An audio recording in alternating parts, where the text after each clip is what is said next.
ॐ अज्ञानतिमिरान्धस्य ज्ञानाञ्जनशलाकया चक्षुरुन्मिलितं येन तस्मै श्रीगुरवे नमः।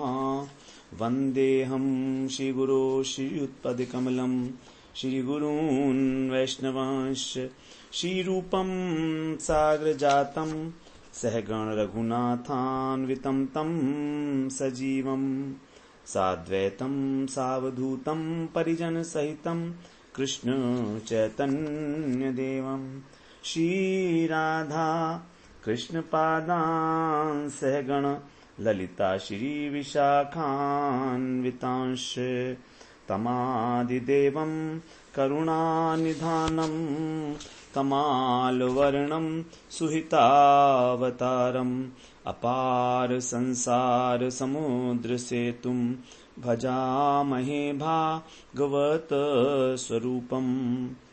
हे देव हे दैत हे भुवनैक बंधो, हे कृष्ण हे चपल हे करुणैक सिंधु, हे नाथ हे रमण हे नयनाभिराम। हा हा कदानुभवितासि पदं दृशोर्मे।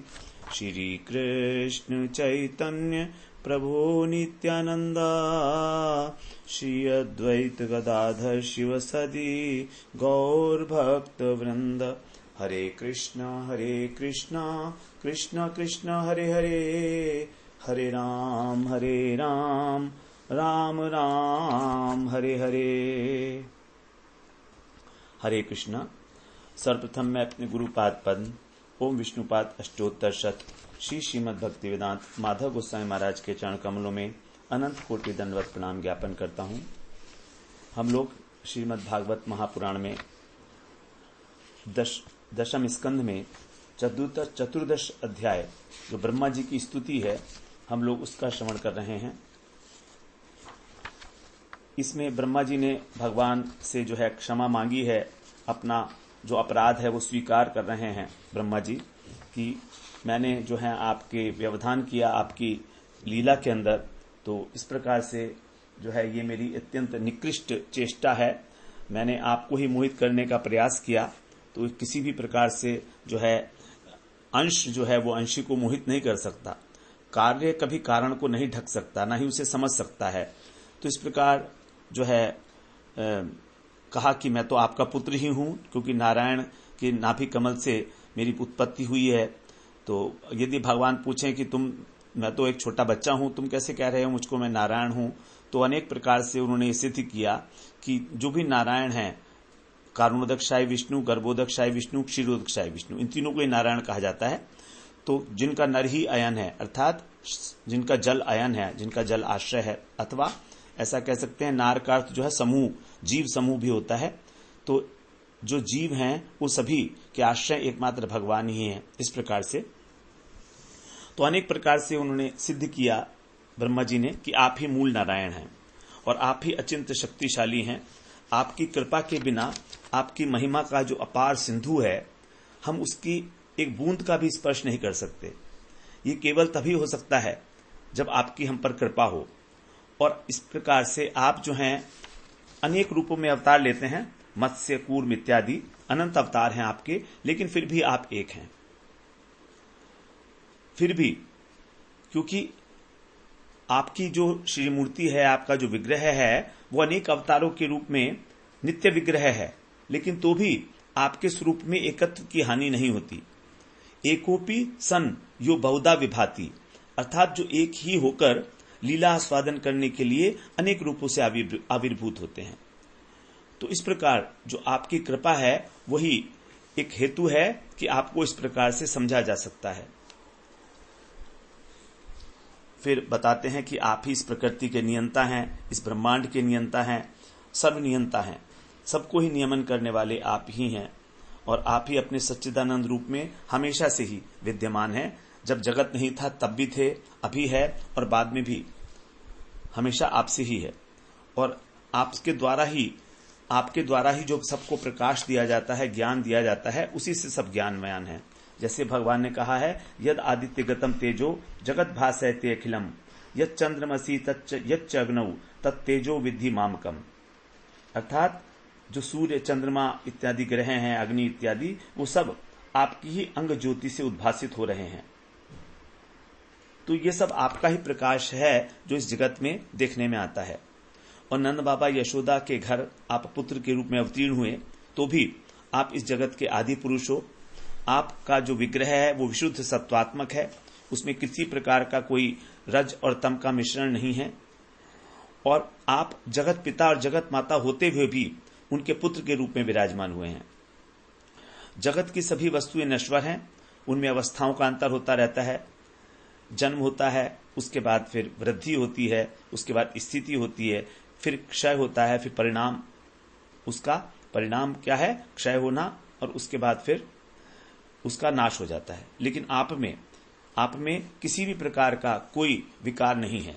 आप नित्य, एकमात्र आप नित्य वस्तु हो और सर्वदा एक रूप हो।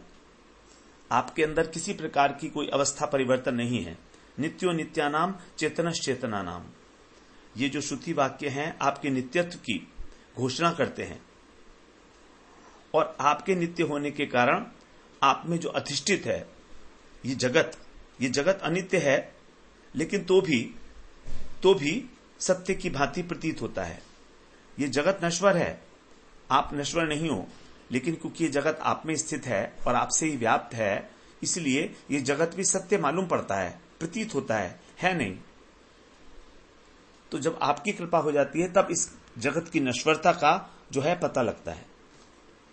तो उसके लिए जो मैं और मेरा का अभिमान है, यही एकमात्र कारण है कि हम आपको नहीं जान पाते। आप अपने स्वरूप ज्ञान से भी वंचित हो जाते हैं, फिर आपका ज्ञान कहां से होगा? जब हमें यही नहीं मालूम कि हम कौन हैं, तो हमें यह कैसे पता लगेगा कि भगवान कौन है? पहले तो हमें यही जानना होगा हम कौन है। स्वरूप ज्ञान, हमारा क्या अस्तित्व, हम कौन है। तो फिर दूसरा प्रश्न उठेगा कि हां, अगर मैं भगवान का अंश हूं तो ये भगवान कौन है? और केवल इस शरीर के अंदर ही मैं मेरा क्या अभिमान करके हम इन प्रश्नों का उत्तर नहीं ढूंढते हैं। और इस प्रकार से अहंता और ममतास्पद इस जगत में और इस शरीर में हम लिप्त हो जाते हैं, आसक्त हो जाते हैं। यही हमारे जो है अनेक अनेक जन्म लेने का कारण बनता है। जन्म मृत्यु यही होता रहता है। हमारे उद्धार के लिए आपने वेदों को, शास्त्रों को प्रकाशित किया। गुरु हमको ये शास्त्रों का यथार्थ जो मर्म है वो समझाते हैं, और अंतर्यामी के रूप से आप जो है उस साधन करने की प्रवृत्ति प्रदान करते हो।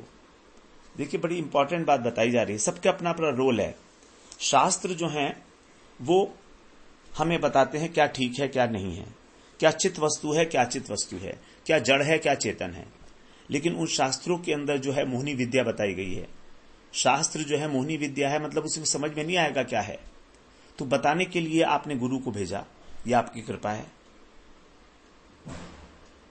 और गुरु को भेजने के बाद भी फिर आप हृदय के अंदर, यदि गुरु ने हमें समझा भी दिया तो भी तो हम वो कार्य नहीं करते हैं। तो उसके लिए आप क्या करते हो? अंतर्यामी रूप से हमारे हृदय में बैठे हो आप, तो हमारे को उस प्रकार की प्रवृत्ति प्रदान करते हो कि हम उस प्रकार का आचरण करें जैसा गुरु ने कहा है। और ये सब बातें निर्भर होती हैं हमारी सुकृति के ऊपर काफी हद तक, लेकिन भगवान वैसे भी प्रेरणा करते हैं। फॉर ए बहुत कम समय के ये प्रेरणा हमारे हृदय के अंदर स्फुरित होती है। जैसे सूर्य जब उगता है तो जगत के अंधकार नष्ट हो जाता है। उसी प्रकार से इस जगत के अंदर जो गुरु हैं वो आपसे शक्ति प्रदान प्राप्त करते हैं, आपसे प्रकाश प्राप्त करते हैं, और फिर साधन के उपदेश से हम जो भ्रांत जीव हैं, इस जगत के अंदर भटके हुए हैं, उनके अज्ञान को दूर करते हैं। तो जैसे सूर्य अपनी प्रकाश शक्ति से जगत को प्रकाशित करता है, और आपके प्रकाश के बिना सूर्य की कोई भी स्वतंत्र शक्ति नहीं है, उसी प्रकार से जो गुरु हैं वो शास्त्र के द्वारा और साधनों के उपदेश के द्वारा जो हमारे अंधकार को दूर करते हैं, वे भी आपकी शक्ति से ही शक्तिमान हैं। गुरु की अपनी शक्ति कोई स्वतंत्र नहीं है। गुरु में शक्ति कहां से आई? ये आपकी शक्ति है। तो आपकी कृपा शक्ति जो है वो शक्तिमान होकर और उनको अपने स्वरूप की उपलब्धि करा देती है, इसलिए उनको कहा जाता है गुरु। तो गुकारस्त्वंधकार है स्यात् रुकारस्तन निरोधकः अंधकार निरोधत्वात् गुरु इत्यभिधीयते। तंत्र वचन में कहा गया है गु शब्द का अर्थ है अंधकार और रू शब्द का अर्थ है उसका निवारण करना। तो जो शास्त्र और साधन के द्वारा, साधन के उपदेश के द्वारा हमारा जो अज्ञान है, जिसने हमारे स्वरूप को ढक लिया है, ऐसे अज्ञान रूपी अंधकार को नष्ट करने वाले वो गुरु कहलाते हैं। इस प्रकार से आप जो है अपनी करुणा का दान हमको नित्य निरंतर देते हो, गुरु के रूप में, वैष्णवों के रूप में, शास्त्रों के रूप में, अंतर्यामी के रूप में।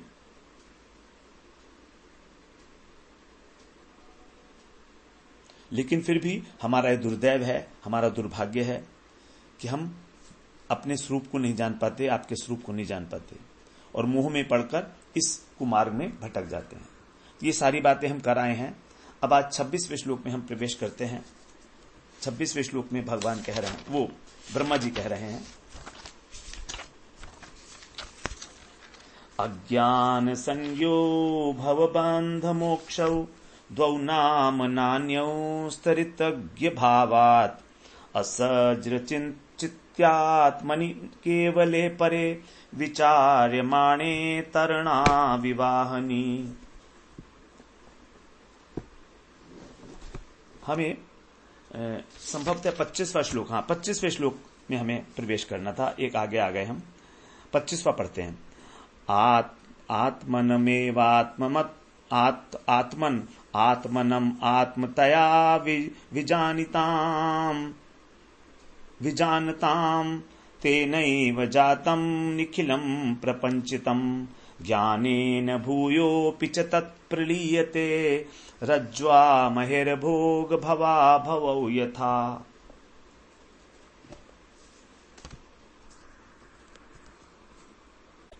यहां कह रहे हैं आत्मानम, अर्थात आपका जो श्री विग्रह है, आपको आत्मतया अविजानताम, जो आपको आत्मा के रूप में, अपने ही स्वरूप में न अविजानिताम, नहीं जानते हैं, ऐसे वे अज्ञान के कारण निखिलम प्रपंचितम जातम, इस निखिल प्रपंच को, जातम माने बार बार उत्पन्न होते हैं, संपूर्ण जगत में उत्पन्न होते रहते हैं।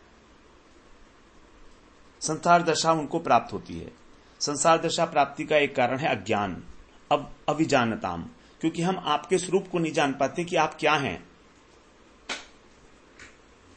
ये है अज्ञान ही जो है कारण है। जातम निखिलम प्रपंचितम, निखिल माने संपूर्ण, प्रपंच माने जो ब्रह्मांड है, इस संपूर्ण ब्रह्मांड में बार बार हम उत्पन्न होते हैं। ज्ञानेन भूयोपि, और जब ज्ञान का उदय हो जाता है तब, तत् माने तब, ये जो प्रपंचितम जगत है, ये जो प्रपंच है, जगत है, और देह के प्रति जो हमारा अभिमान है वो प्रलीयते, नष्ट हो जाता है। अब उसका उदाहरण कैसे है? उसका उदाहरण क्या है? रज्जवाम अहे यथा, जैसे रस्सी के अंदर, अहे माने सर्प, जैसे रस्सी में सर्प की अनुभूति होने लगती है, हमारी बुद्धि कहती है कि रस्सी नहीं है, सर्प है। तो रज्जवाम अहे यथा, उसी प्रकार हम भोग भवा भवौ, इस शरीर के प्रति हम अभिमान करने लगते हैं।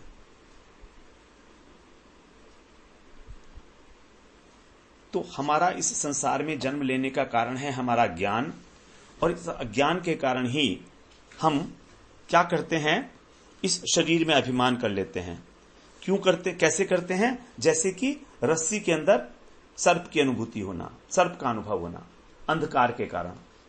जब अंधकार होता है तब हमको रस्सी भी सांप दिखाई देती है, तो वो वास्तव में क्या है? वो तो अज्ञान है ना, अंधकार के कारण है, वास्तव में तो नहीं है, वो तो रस्सी ही है। तो जीव इस संसार में फंसता क्यों है, उसका कारण बता रहे हैं कि वो ये नहीं जान पाता कि भगवान कैसे हैं, भगवान का शरीर विग्रह कैसा है, ज्ञानमय है और आनंदमय है। उनको हम, भगवान को हम अपनी ही तरह समझते हैं, उनका अपमान कर देते हैं।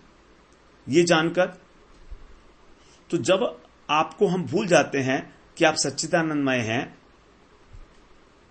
और आपको भी उपाधि युक्त मान लेते हैं, तो यही है हमारी संसार दशा। जैसे भगवान ने कहा, जन्म कर्म च मे दिव्यम एवं यो वेति तत्वतः। तो जब तक हम आपके जन्म और कर्म को, आपके श्री विग्रह को, आपके स्वरूप को नहीं जान पाते कि वो क्या है, तब तक ही हमारा जन्म बंधन, तब तक ही हमारी संसार दशा है। जैसे अंधकार में रस्सी पड़ी है, हमको सर्प लग रहा है, अब प्रकाश हो गया तो भ्रम दूर हो गया। उसी प्रकार जब हमारा ये अज्ञान दूर हो जाता है, ज्ञान के द्वारा, अज्ञान के उदय होने पर, तो जो अज्ञान के कारण हमारी संसार दशा थी, भव अभव, भवा भवो, भवा भवो का मतलब है संसार दशा, ये संसार दशा हमारी नष्ट हो जाती है। तो ज्ञान होने पर जो हमें मिथ्या प्रतीति हो रही थी, उस रस्सी के अंदर सर्प की, वो नष्ट हो गई और वस्तु को हम यथार्थतः देख पा रहे हैं। हम समझ रहे हैं कि ये रस्सी ही है।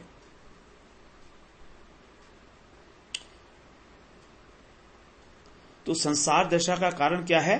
अज्ञान।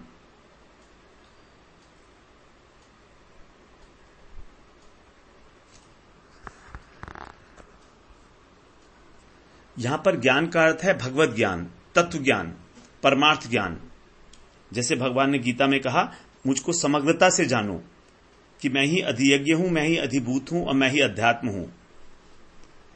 पार्शियल ज्ञान जो है वो नहीं, क्योंकि निर्विशेष ब्रह्म ज्ञान है वो पार्शियल भी नहीं है, वो तो यदि कहें तो डिस्टॉर्टेड है, विकृत ज्ञान है जो निर्विशेष ब्रह्म ज्ञान है, क्योंकि उसमें तो भगवान का आकार ही नहीं माना गया है, तो वहां पर विकृत कर दिया गया उस ज्ञान को, डिस्टॉर्टेड है वो। It is not fair, it is not correct. तो भगवान को जानने का मतलब है भगवान को संपूर्णता में जानना। अब जो केवल एक भगवान को ज्ञान स्वरूप मानते हैं, वो भी बड़े भ्रम में हैं, क्योंकि वो भगवान के सच्चिदानंदमय स्वरूप को नहीं मानते हैं। भगवान को ये नहीं जानते हैं कि वो आनंद भी हैं, वो केवल उनको ज्ञान स्वरूप मानते हैं। तो ये उन लोगों का ऐसे मानने का कई कारण हैं। उन लोगों की जो फिलॉसफी है वो 3 सिद्धांतों के ऊपर आधारित है। वो सिद्धांत हैं, नंबर 1 विवर्तवाद, नंबर 2 प्रतिबिंबवाद, नंबर 3 परिच्छिन्नवाद।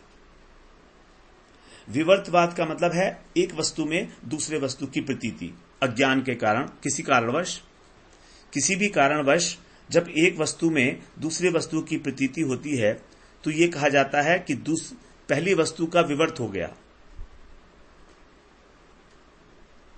जैसे रस्सी के अंदर सांप की प्रतीति, इसका एक कारण था अंधकार। तो किसी कारणवश, कारण था अंधकार, यदि अंधकार नष्ट हो गया तो फिर वो रस्सी दिख रही है। दूसरा है प्रतिबिंबवाद। प्रतिबिंबवाद कहता है कि सूर्य जो है वो एक है और 100 बाल्टियां हैं। अब 100 बाल्टियां हैं तो उसमें 100 सूर्य दिखते हैं, लेकिन 100 सूर्य तो नहीं है। उसी प्रकार उनका यह कहना है कि जब ब्रह्म निर्विशेष और निराकार है, मगर जब यह शरीर में आता है, शरीर को उन्होंने कहा बाल्टी, तो जैसे ब्रह्म जब शरीर में आता है तो वो अनेक प्रकार की उपाधियों से ग्रस्त हो जाता है।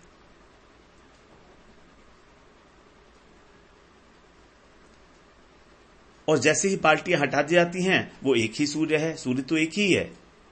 तो जब शरीर हट जाएगा, जब हम शरीर से ऊपर उठ जाएंगे, जब शरीर गिर जाएगा, जब शरीर में आसक्ति नष्ट हो जाएगी, तो हम ब्रह्म में एक हो जाएंगे। तो हमारे अनेक जीव होने का एक कारण है कि वो सब बाल्टियों के अंदर सूर्य का अलग अलग प्रतिबिंब बनना। लेकिन ये भ्रांत है धारणा, ये ठीक नहीं है एग्जाम्पल। यहां पर इसका यह मतलब बताया गया है कि वो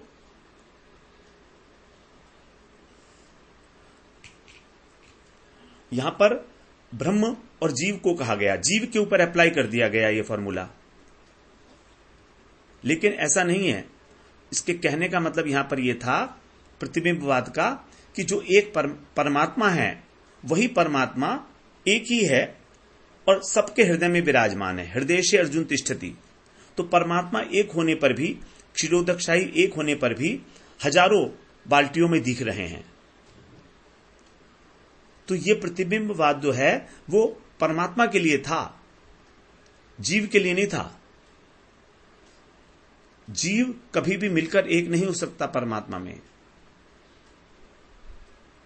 इसीलिए इसका अर्थ यह लेना पड़ेगा कि एक ही परमात्मा सबके हृदय में विराजमान है, हजारों बाल्टियों में दिख रहा है, एक ही परमात्मा है, क्षीरोदकशाही विष्णु। ये इसका मतलब था। और तीसरा जो उनका लॉजिक है वो है परिच्छिन्नवाद, घटाकाश महाकाश। यदि हमने घड़े को तोड़ा तो घड़े के अंदर का आकाश जो है महाकाश में मिल गया। घड़े के अंदर जो आकाश है, जो रिक्त स्थान है, उसको बोलते हैं घटाकाश, और घड़े के बाहर जो है महाकाश। तो घड़े के कारण ही घटाकाश अलग है और महाकाश अलग है। जैसे घड़ा टूट गया तो जो घटाकाश था, जो घड़े के अंदर आकाश था, वो महाकाश में मिल गया। वो इस प्रकार से कहते हैं। तो हमारा जो बंधन का कारण है वो है घटा, ये घड़े का मतलब ये शरीर। और शरीर क्या है? शरीर हमारे प्रारब्ध का कारण है। प्रारब्ध क्यों है? कर्म संस्कार के कारण। कर्म संस्कार क्यों बने? क्योंकि हम अज्ञान में हैं। तो जब अज्ञान मिट जाएगा तो जिस जीव है वो भी ब्रह्म बन जाएगा।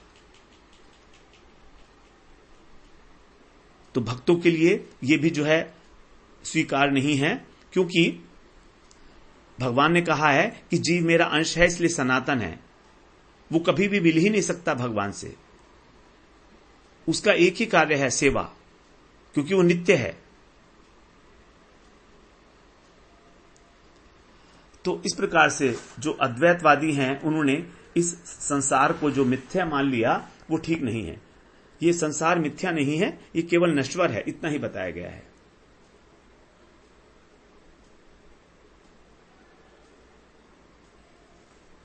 इसलिए उनके हिसाब से इस संसार को पार करने का भी कोई मतलब नहीं है, क्योंकि जब मिथ्या है तो पार किसे करेंगे? ये जगत है ही नहीं, ये संसार ही मिथ्या है, तो फिर पार किसे करेंगे? वो तो हो गया, सिर्फ जानने की बात है कि पार हो गया तो वो हो गया।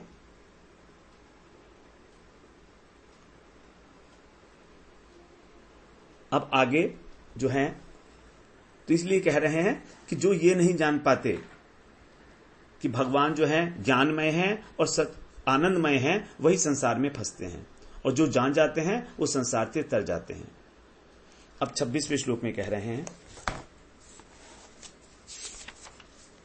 अज्ञान संज्ञौ भवबंध मोक्षौ द्वौ नाम नान्यौ सश्रितज्ञ भावात् अजस्त्र चिंत्यात्मनि केवले परे विचार्यमाणे तरणा विवाहनी।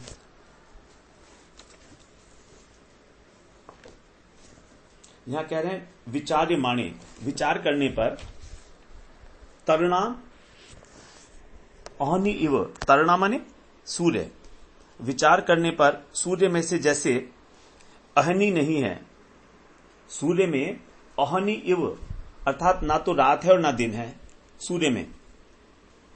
सूर्य में रात और दिन नहीं है। उसी प्रकार से ये अज्ञान संज्ञौ, जो अज्ञान है, अज्ञान स्वरूप ये जो संसार है, इसके अंदर बंध और मोक्षौ, बंधन और मोक्ष, ये दोनों ही तत्व नहीं है आत्म तत्व में। तो बंधन और मोक्ष, सूर्य के अंदर ना तो दिन है ना रात्रि है, केवल प्रकाश है। उसी प्रकार से अज्ञान के अंदर, अज्ञान रूपी जो संसार है, इसका बंधन और मोक्ष जो है आत्म तत्व में नहीं है। लेकिन फिर भी द्वौ नाम ऋतज्ञ भावात, फिर भी ये दोनों दिन और रात्रि देखे जाते हैं। क्यों? अज्ञान के कारण। अन्य नाम नैस्तो, और पृथक रूप से आत्म तत्व के अलावा, परमात्मा तत्व के अलावा कोई और सत्ता जो है स्थिति नहीं है। तो इस प्रकार से वो विचार करते हैं कि भगवान से पृथक कोई वस्तु है ही नहीं। संसार में जो बंधन और मुक्ति है वो अज्ञान जन्य है, और दोनों नाम ये केवल द्वौ नाम संज्ञौ, केवल नाम दिए गए हैं कहने के लिए। तो ना बंधन है और ना मोक्ष है आत्मा का। तो बंधन और मोक्ष जो हैं ये दोनों ही संज्ञाएं कल्पित हैं अज्ञान से। तो विचार करने पर यह पता लगता है कि सूर्य के अंदर ना तो दिन है ना रात्रि है, उसका अस्तित्व ही नहीं है। उसी प्रकार जो ये अखंड माया से संबंध से रहित आत्म तत्व है, इसमें ये दोनों बंधन नहीं है, न बंधन न मोक्ष।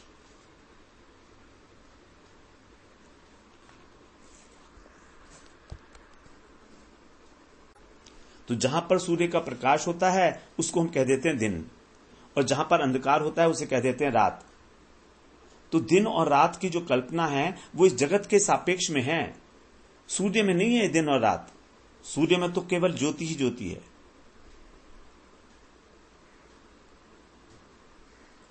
स्थिति के अनुसार दिन और रात की कल्पना की जाती है सूर्य के अंदर। सूर्य के अंदर नहीं है ये। अगर सूर्य में होते तो जैसे सूर्य है उसी प्रकार से दिन रात भी नित्य हो जाते हैं, लेकिन ऐसा नहीं है। तो वैसे ही शुद्ध आत्मा का न तो बंधन है और न मोक्ष है। जब बंधन ही नहीं है तो मोक्ष कैसे होगा? लेकिन फिर भी ये अज्ञान वश जो है कल्पित किए गए हैं, अज्ञान मूलक हैं।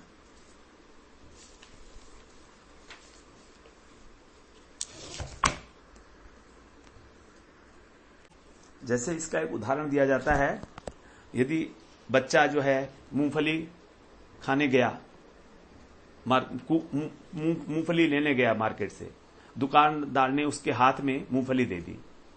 अब बच्चे के जो दोनों हाथ हैं उसमें मूंगफली है। बच्चा कहता है कि मुझे खंबे ने पकड़ रखा है, और बीच में खंबा आ गया। अब वो जो है बीच में खंबा है दोनों हाथों के बीच में। अब वो बच्चा जो है कहता है कि मुझे खंबे ने पकड़ रखा है, लेकिन खंबे ने नहीं पकड़ रखा। अगर वो मूंगफली छोड़ देगा तो मुक्त हो जाएगा। तो एक व्यक्ति आया, उसने मूंगफली उसके हाथ से ले ली। हाथ से जब ले ली तो वो खंबा छूट गया। तो उसी प्रकार से हम मानते हैं कि हम इस संसार में फंसे हुए हैं, लेकिन जैसे ही हम छोड़ देते हैं इस संसार में मैं और मेरा, ये संसार छूट गया। तो ये तो हमने पकड़ा हुआ है, इस संसार ने हमें नहीं पकड़ा है। हमारी आसक्ति है। जो बंदर का हाथ है घड़े में चला गया, अगर वो घड़े में से लड्डू है बाहर नहीं निकल रहा, तो लड्डू छोड़ दे तो बाहर आ जाएगा।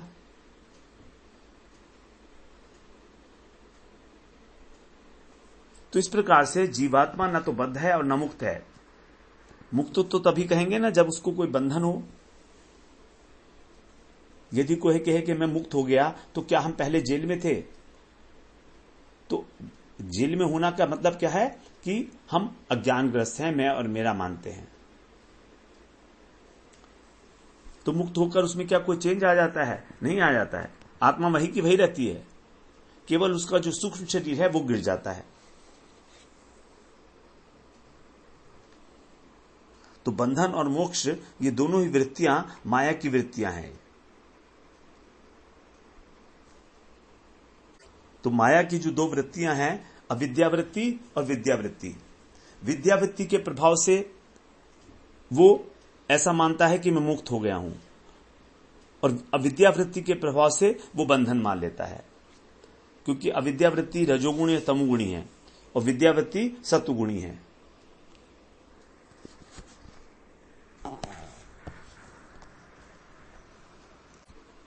अब आगे 27वें श्लोक में कह रहे हैं, त्वामात्मानं परं मत्वा परमात्मानमेव च आत्मा पुनर्बहिर्मृग्य अहो अज्ञ जनता ज्ञता। त्वाम आत्मानं परम, आपको आत्मानं परम परमात्मा मानकर, आप क्या हो? परमात्मा स्वरूप हो। तो आपको परमात्मा मानकर, मत्वा माने मानकर, आपकी देह को माइक देह मानकर और परम आपसे भी पृथक अनात्म वस्तु को मानकर,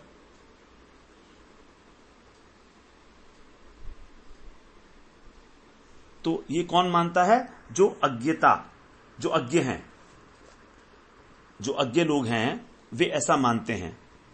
क्या मानते हैं वो? कि परमात्मा की देह जो है वो माइक है और आपसे जो भिन्न वस्तु है अर्थात जो जड़ है, अनात्म है, उस वस्तु को परमात्मा मान लेते हैं।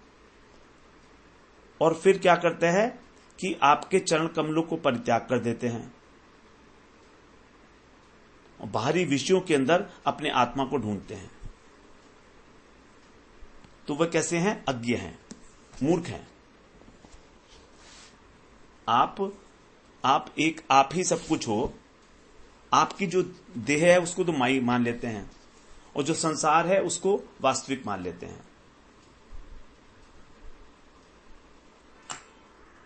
उनको कहा गया, जैसे भगवान ने गीता में भी ये कहा है कि जो मेरे इस स्वरूप को माइक मानते हैं, मनुष्य मान लेते हैं, जड़ देह मान लेते हैं, वो मूढ़ हैं और फिर आत्मा को बाहर घोषते फिरते हैं। पुनः आत्मा बहिर्मृग्य, आत्मा को बाहर इस संसार में ढूंढते फिरते हैं। ये अज्ञानी लोगों का कितना बड़ा अज्ञान है। जनता अज्ञान, अज्ञता त्वाम, जनता अज्ञात, कितना बड़ा ज्ञान है ये कि आप आत्मस्वरूप हो और परमात्मा है, वो उनको भी भिन्न मान के और फिर वस्तु जो है आत्मा को बाहर ढूंढने लगते हैं, अर्थात संसार को ही जो है वो नित्य मानने लगते हैं। तो आत्मज्ञानी होने का अभिमान रखते हैं लेकिन वो आपका आदर नहीं करते। इसीलिए उनको कहा था स्थूल तुषाव गाति नाम, केवल ज्ञानी। यहां केवल ज्ञानी की बात की गई है। तो यहां कहा जा रहा है कि कृष्ण जो हैं वही एक चेतन वस्तु हैं, सच्चिदानंदमय वस्तु हैं, उनको तो मानते नहीं और जो उनसे अतिरिक्त हैं उनको मान लेते हैं और उनको मानकर फिर उन्हीं की खोज करते हैं जगत के अंदर। तो अपने को जो है आत्मज्ञानी मानते हैं, जो निर्विशेष व्याधि हैं उनके लिए कह रहे हैं, अभिमान करते हैं। लेकिन आपका जो श्री विग्रह है, आपका जो आकार है, उसके प्रति उनका कोई आदर नहीं है और अपने को तत्वज्ञानी कहते हैं। ऐसे जो केवल ज्ञानी लोग हैं वो नरकगामी हैं। ज्ञानी लोग हैं 4 प्रकार के बताए गए हैं। ये तो केवल ज्ञानी है जो भगवान के श्री विग्रह को नहीं मानते। दूसरे हैं भगवान का स्वरूप तो मानते हैं कि हैं, लेकिन नित्य नहीं मानते, अर्थात ये भक्ति मिश्र ज्ञानी है, गुणीभूता भक्ति।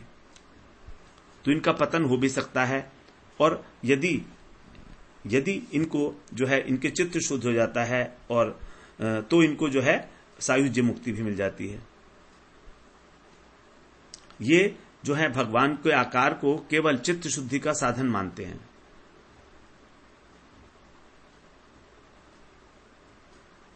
और कुछ लोग हैं जो भगवान का स्वरूप नित्य मानते हैं, ये मुक्त हो जाते हैं क्योंकि इसके अंदर भक्ति की प्रधानता है और ज्ञान थोड़ा सा मिश्र है। ये प्रधानीभूता भक्त होते हैं, जीवन मुक्त होते हैं ये। और फिर है ऐश्वर्य ज्ञानी, जैसे प्रहलाद और भीष्म इत्यादि हैं, ये तत्व ज्ञानी हैं। तो ये भगवान को सर्वशक्तिमान, सच्चिदानंद, सर्वज्ञ सब कुछ मानते हैं। तो पहले 2 को जो है कभी भक्त का संग नहीं मिलता है क्योंकि वो केवल ज्ञानी है, अगुणीभूता है, ज्ञानी है। तीसरे को भगवान का संग मिलता है तो वो भक्ति के अंग का पालन करता है तो उसको भगवत प्राप्ति हो जाती है। और अगर साधु संग नहीं मिलता है, भक्त नहीं मिलते हैं, तो उसको मुक्ति मिल जाती है। तो इस प्रकार से ये ज्ञानियों के लिए कहा गया है। अब आगे 28वें श्लोक में कह रहे हैं, अंतर्भवेनंत भवन्तमेव त्यजन्तो मृगयन्ति सन्तः असन्तमप्यन्त्य हि मन्तरेण संतं गुणं तं किमुयन्ति सन्तः। हे अनंत, जो साधु हैं, संत हैं, वे अतत माने जड़, तत् माने होता है चेतन, अतत माने जड़, अनात्म वस्तु, उसको छोड़कर अंतर्भवे, इस चित्त जड़ात्मक जो शरीर है हमारा शरीर कैसा है? इसमें चित्त वस्तु भी है, आत्मा और जड़ वस्तु भी है। तो इस शरीर के अंदर आपका अनुसंधान करते हैं। भवंतम मृगयंती, मृगयंती माने अनुसंधान करना, भवंतम माने आपका।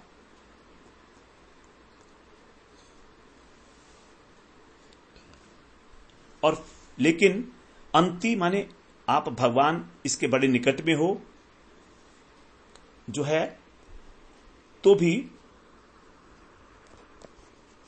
यदि वे निकट होने पर भी आपके, और अगर रस्सी के अंदर मिथ्या सर्प बुद्धि का परित्याग नहीं करेंगे तो क्या उनको यथार्थ ज्ञान हो सकता है? अर्थात उनको जो उनका भ्रम है उसको तो छोड़ना पड़ेगा पहले। तो भ्रम का त्याग किए बिना उनमें रस्सी की बुद्धि नहीं आएगी। वो कहे नहीं, मैं तो नहीं मानता हूं, ये तो रस्सी ही, ये तो सर्प ही है। तो इसके लिए क्या आवश्यक है? सर्प का जो भ्रम है उसको त्यागना पड़ेगा। इसीलिए हे अनंत, जो साधु पुरुष हैं वे जड़ वस्तु का परित्याग करके अपने हृदय में ही आपको ढूंढते हैं। इसका तात्पर्य यह है कि जब तक हम असत वस्तु को नहीं त्यागेंगे, सत वस्तु का, वास्तव वस्तु का अनुभव नहीं होगा। और असत क्या है? इस शरीर के अंदर मैं और मेरा का अभिमान, ये झूठ है, ये है नहीं, वास्तव में माना हुआ है। इसीलिए जैसे अच्छा बनने के लिए बुराई को छोड़ना पड़ता है, तो पहले हमें यह अभिमान छोड़ना होगा। क्या? कि हम जो है संसार के व्यक्ति हैं, हम संसारी पुरुष हैं। जैसे एक दुष्ट व्यक्ति है, यदि वो ये माने कि मैं दुष्ट हूं, तो वो साधु कैसे बनेगा? तो उसे पहले अपनी दुष्टता का अभिमान छोड़ना पड़ेगा। अब बुराई को छोड़कर वो आधा तो अच्छा बन गया, फिर अच्छे काम करके वो और पूरा अच्छा बन जाएगा। तो यदि डाकू अच्छा बनना चाहता है तो पहले क्या करेगा? वो गुंडागर्दी खाना, गुंडागर्दी करना, मारपीट करना ये बंद करेगा। अभी लोग उसका सम्मान नहीं करेंगे, लेकिन अब डरेंगे नहीं उससे, मगर बात भी कोई नहीं करेगा। लेकिन जब वो ही अच्छे काम करने लगेगा, मंदिर में आने लगेगा, भगवान का भजन करेगा, तब फिर लोग जो है उसका सम्मान करेंगे और उसको अच्छा आदमी मानेंगे। तो सबसे पहले जड़ भाव को त्यागना होगा। तो यहां पर श्लोक में जैसे रस्सी को हम सर्प माने बैठे हैं, लेकिन सर्प है नहीं वहां पर। अंति माने निकट, असंत माने विद्यामय, अविद्यामय। तो सबसे पहले भ्रम का त्याग करना पड़ेगा, तब हमको अनुभव होगा कि ये सर्प नहीं है, ये रस्सी है। बिना उसके नहीं होगा। तो सर्प बुद्धि को दूर करना आवश्यक है। सर्प बुद्धि को दूर करना। अब सर्प बुद्धि कैसे दूर होगी? हम जो है लाइट जला देंगे, बस लाइट जला देंगे तो हमें समझ में आ जाएगा कि ये तो सर्प है नहीं। अथवा लाइट जला के भी यदि कुछ कंफ्यूजन है तो उसके ऊपर जो है डंडा मार के देखेंगे या कुछ करके देखेंगे कि उसमें कोई जान है कि नहीं है। तो जड़ भाव को त्यागने के लिए हमें उस जड़ वस्तु को पहचानना पड़ेगा, जड़ के रूप में। अर्थात मैं ये शरीर नहीं हूं, मैं ये स्त्री नहीं हूं, ये मेरा धन नहीं है, ये मेरा घर नहीं है, ये बात हमको जाननी पड़ेगी। ये मैं नहीं हूं, तभी हमारे अंदर चिन्मय भाव आएगा। तो सर्प बुद्धि का परित्याग किए बिना रस्सी बुद्धि कभी भी नहीं आ सकती।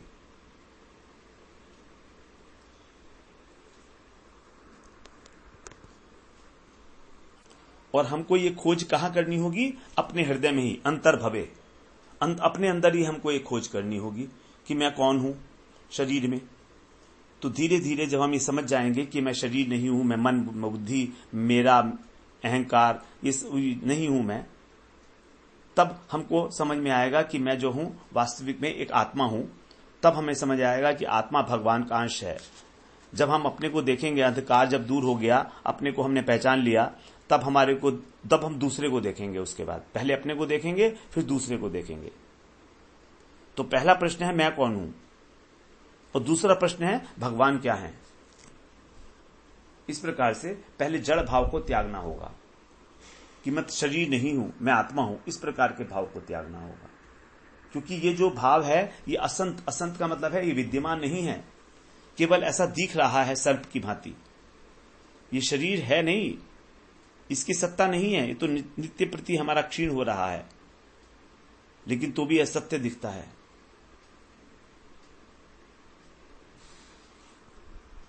तो इस प्रकार हम लोग यहां आज 28वें श्लोक तक चर्चा किए। अब अगले सत्र में 29वें श्लोक से प्रवेश करते हैं।